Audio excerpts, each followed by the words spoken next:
Hi guys, it's Phoebe from Who's Phoebe, and today I am doing my review on Eve of the Daleks. Now, I'm having to speak slightly lower than I normally do. I do apologise for that. But yeah, so here's my review on Eve of the Daleks. So this special aired New Year's Day. By the way guys, Happy New Year. This is the first video of the New Year. Excuse me for a second.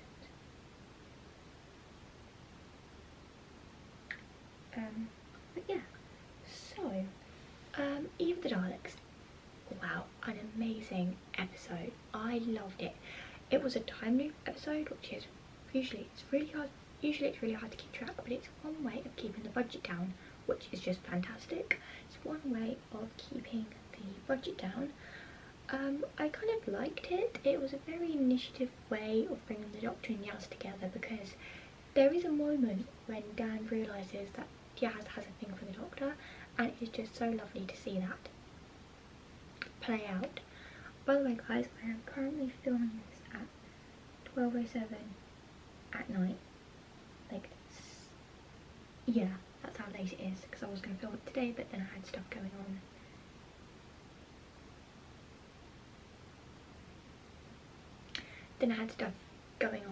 So yeah, I did like this episode. It's a very great episode. Also, can I just point out, one of my favourite Jodie Whittaker lines comes into play in this. Congratulations, Dalek. You've successfully destroyed an old door. I thought that was such a comical line. I also like how Dan mentions Groundhog Day when they realise they're in a time loop, because obviously that's the proper name for it. Obviously Dan is quite a comical character. I loved it when he had one of his ski slings and an iron when they were in the storage unit. Now let's talk about Nick. Nick I couldn't relate to. I thought he was kind of a bit weird keeping one of his ex-girlfriend's stuff in storage. I mean, he had names and stuff like underneath, which is kind of creepy and also kind of worrying. Like, what does he do? Like, that is kind of creepy. Like, I hate creepy guys like that. That's actually really creepy. He basically had like all their things and then post-it notes underneath it belonged to and how long they've been dating for. That's kind of creepy. That's super creepy. That is super creepy in so many ways. Now Sarah, I liked Sarah, played by the wonderful Aisling Bea. I know Aisling Bea, she's been on quite a few CBBC stuff, which, if you guys didn't know, stands for Children Broadcasting Channel, which is fine. But yeah, I completely loved Aisling Bea as Sarah, and I think also we had Pauline McGlynn come in as obviously Sarah's mum. And can I just point out, you can definitely see the pandemic in this episode, because there's only 5 people in the scene and you've even got Pauline McGlynn over FaceTime, which, you know, says something. They did a fantastic job with this episode. Even though it was a lot of repeating here and there, they still did a fantastic job. Now, on to the positives. So the positives for this episode were really good. Everything was on point. The script, everything was absolutely on point.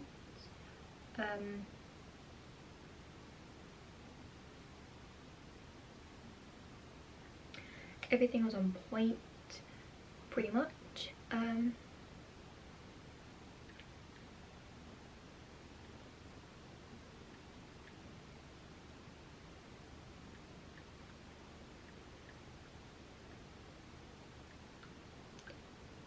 So yeah, everything was on point with the episode. Everything was very well contained. The only thing I will have to say is, if you guys know which episode I'm about to talk about, you guys know that this is relevant.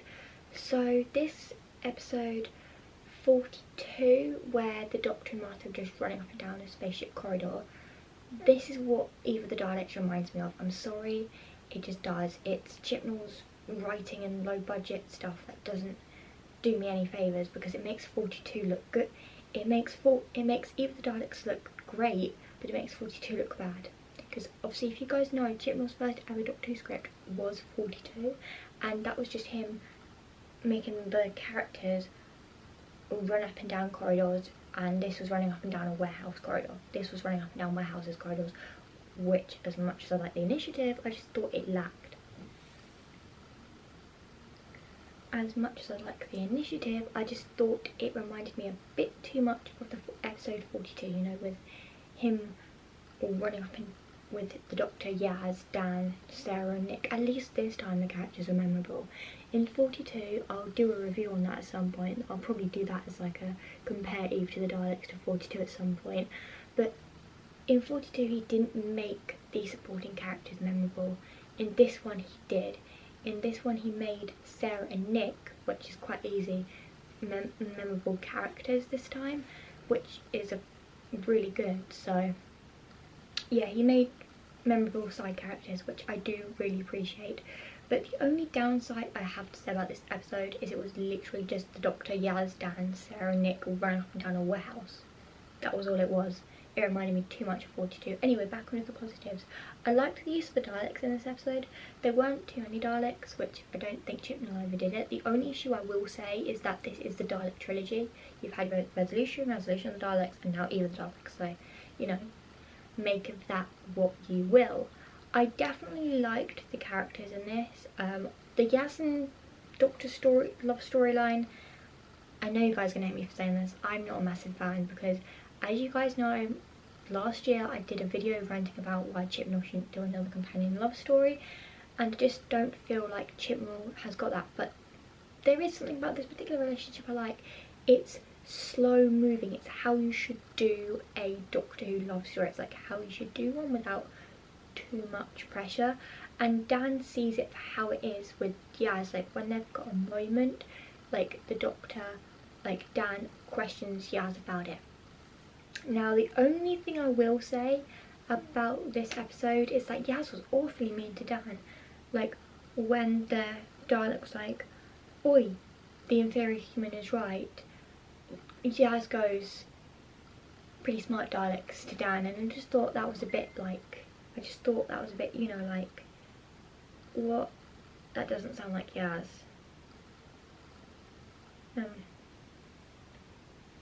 Like, that doesn't sound like Yaz. Like, I just didn't think that sounded like Yaz at all, which is a bit odd.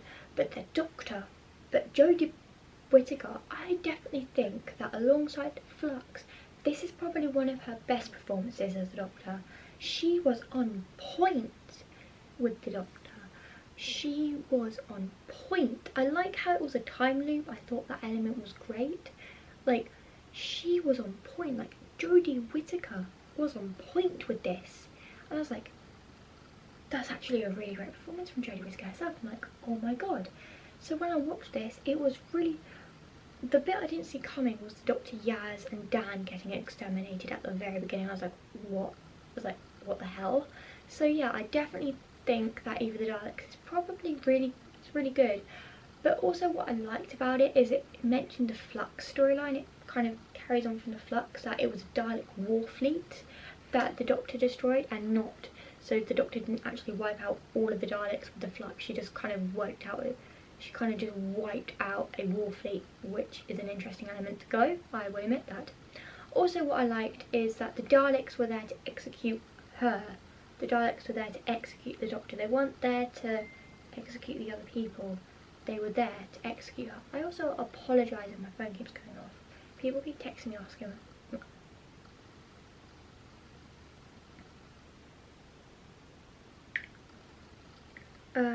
People keep texting me asking if I'm okay, which you guys have to understand. But yeah, like, but yeah, like, I thought the Daleks was an interesting element. I like how the Daleks have learned that the Doctor's sonic eruptor can be. I also like how brave Dan was. I mean, he, like, the second time, third, fourth time around, he goes up to this Dalek and distracts the Dalek whilst the Doctor and Yaz go to the floor. Now let's talk about Jeff, shall we? Jeff is quite a dodgy man. I mean, he had a unit full of stuffed animals. He also had a unit full of beef and beans, which is absolutely disgusting. He also had a unit full of holiday goods. He also had up on the 5th floor a bunch of explosives, and in the basement a bunch of fireworks. He is a very dodgy man. I mean, I never ever want to see the image of beef and beans in my head again. I mean, I like Yaz's line to that. Ugh, who eats beans and thinks these could be a bit more beefy? I mean, they were 3 years out of date, but I still can't get over the fact that Jeff is a very dodgy man. Like, I mean, yes, in the end, all of his equipment becomes a solution to practically everything. Yes, his his dodgy stuff becomes the solution to everything, but he was a very, very, very dodgy man. Like, very dodgy man. Like, I don't even know, like, just very, very dodgy. Like, completely just wacko. Is that bad to say, wacko? I'm gonna say it anyway. Like, he was completely wacko. Also, another plus to, he also had one unit with a living room in. I mean, really? I mean, he's definitely wacko. But I just thought that was an interesting element to add. Like, the solution was right in front of them all along. They just had to set off with a bunch of fireworks. Now, also what I like about this episode is when they actually do make it out of the time loop alive, there's that little, there's that Carl's the name of the guy in Jodie Whittaker's very first episode, The Woman Who Fell to Earth, Carl, the crane driver. I just love that element at the end because I think it makes the episode, first of all, A, it ties the episode in a nice little bow, but B, as this is Jodie Whittaker's third to last episode before her regen episode, it's quite nice to see an old first character of hers come into play to make a cameo at the very end of the episode, which is what I enjoy. My camera's just gone out of focus. Whoops. But yeah, I do like that. I did like that. I also like the fireworks scene, you know, when they're just looking up at the fireworks. I just thought it was fantastic. I also like the name of the storage unit, Elf Storage, as in shelf, just the S fell off. So I thought that was very festive. I liked how paced it was, the music was excellent, you know, everything was good. The director, Annette, she knew exactly what she was doing when Chibnall gave her this draft. And Jodie, because I've watched the behind the scenes, said, like, I'm sure I get a regen episode, but they were all being exterminated by Daleks, and that is amazing. So, the negatives. I didn't like how it reminded me of 42 episode. Like, I just thought the whole running up and down the warehouse was a bit too obvious. Like, running up and down warehouse corridors and storage units and containers was all a bit too weird for me, and it definitely showed in Chibnall's writing. I mean, it is one way of keeping the budget down, doing it in one location in a warehouse in Manchester. I'm not sure about the love stories that Chibnall introduced. That's a bit I'm not entirely sure about, but apart from that, the episode was on point. So yeah, really nothing bad to say about this episode. But yeah, out of 10, now time for my favourite part of reviewing, the ratings. Now for me, I'd probably give this episode a 10 out of 10 because even though it reminded me of 42, it is quite a good episode and it plays off well. Jodie does some amazing performances as the Doctor, Mandip does some great performances as Yaz, and John Bishop just gives some amazing performances as new companion Dan. Like, I swear to God, he is a comedian and he definitely deserves. He's actually become one of my favourite companions now in the series, and I'm not even joking when I say that. So yeah, I hope you enjoyed this video. Please give it a thumbs up if you did. Make sure you subscribe to make sure you click the bigger subscribe button down below if you're new. And remember, stay wibbly wobbly, timey-wimey. Oh, and Happy New Year from me and the Doctor. Bye now. Allons-y.